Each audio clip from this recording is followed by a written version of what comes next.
Hələ Molotov-Ribbentrop paktından əvvəl SSR-nin Almaniya təhlükəsinə qarşı Böyük Britaniya və Fransaya əməkdaşlıq təklif etdiyini bilirdinizmi?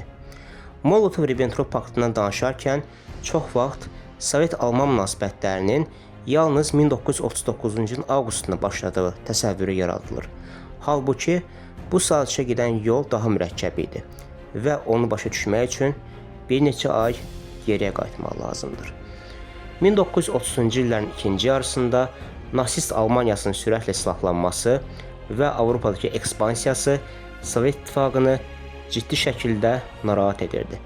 Sovet rəhbərliyi Almaniyaya qarşı kollektiv təhlükəsizlik sisteminin yaradılmasını təklif edir, Fransa və Britaniya ilə əməkdaşlıq imkanlarını araşdırırdı. SSR Xarici İşlər Komissarı Maksim Litvinovun siyasəti də məhz bu xətt üzərində qurulmuşdu. Lakin rəsmi London, Paris və Moskva arasında dərin etimadsızlıq mövcud idi. 1938-ci ildə Münhen sazişindən sonra Stalin Qərb dövlətlərinin Almaniyanı şərqə yönləndirməyə çalışdığı qənaətinə gəlmişdi. Sovet tarixşünaslığında bu fikir uzun illər dominant mövqe olub. Müasir tarixçilər arasında da bu məsələ ətrafında mübahisələr davam edir. Məsələn, Britaniyalı tarixçi Taylor hesab edir ki, Qərb dövlətlərinin siyasəti faktiki olaraq Almaniyanın şərqə doğru genişlənməsi üçün əlverişli şərait yaratmışdı. Digər tərəfdən Britaniyalı tarixçi Geoffrey Roberts qeyd edir ki, Stalinin Almaniyaya qarşı kollektiv təhlükəsizlik sistemi yaratmaq cəhdləri Qərb dövlətlərinin tərəddüdləri səbəbindən uğursuzluğa düçar olmuşdu.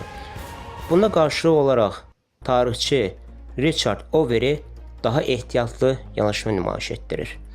Onun fikrincə, Böyük Britaniya və Fransanın əsas məqsədi Almaniya ilə SSR-ni toqquşdurmaq deyil, yeni böyük müharibədən yayınmaq idi.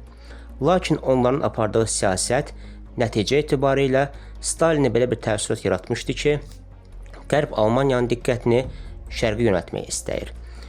1939-cu ilin yaz və yay aylarında, yəni Molotov-Ribbentrop paktının imzalanmasından əvvəl SSR, Britaniya və Fransa arasında Almaniyaya qarşı mümkün ittifaq barədə danışıqlar başlamışdı. Ancaq bu danışıqlar son dərəcə ləng gedirdi. Polşanın Sovet qoşunlarının öz ərazisindən keçməsinə razılıq verməməsi, qarşılıqlı etimadsızlıq və tərəflərin fərqli strateji məqsədləri razılaşmanın əldə olunmasını mümkünsüz etdi. Tarixçi Geoffrey Roberts hesab edir ki, həmin danışıqların uğursuzluğu Molotov-Ribbentrop paktına aparan əsas amillərdən biri olmuşdu.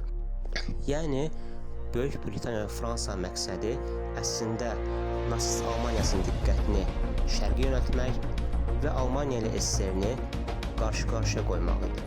Lakin Sovet rəhbərliyinin vaxtında tutduğu düzgün siyasət nəticəsində Alman təhlükəsi neytrallaşdı və SSR ilə Almaniya arasında hücum etməmək haqqında pakt imzalandı.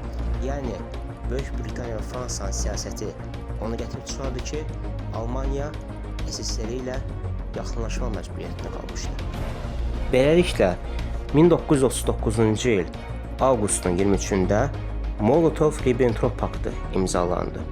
Bu saziş Almaniya ilə SSR arasında ideoloji yaxınlaşma nəticəsi deyildi. Əksinə, bir-birinə etibar etməyən üç dövlətin öz maraqlarından çıxış edərək əldə etdiyi taktiki razılaşma idi.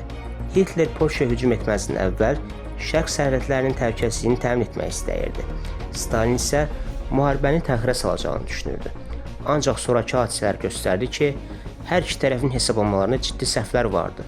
Hitler SSR-ni qısa müddətdə məğlub edə biləcəyini inanırdı. Stalin isə paktın ona daha çox vaxt qazandıracağını düşünürdü.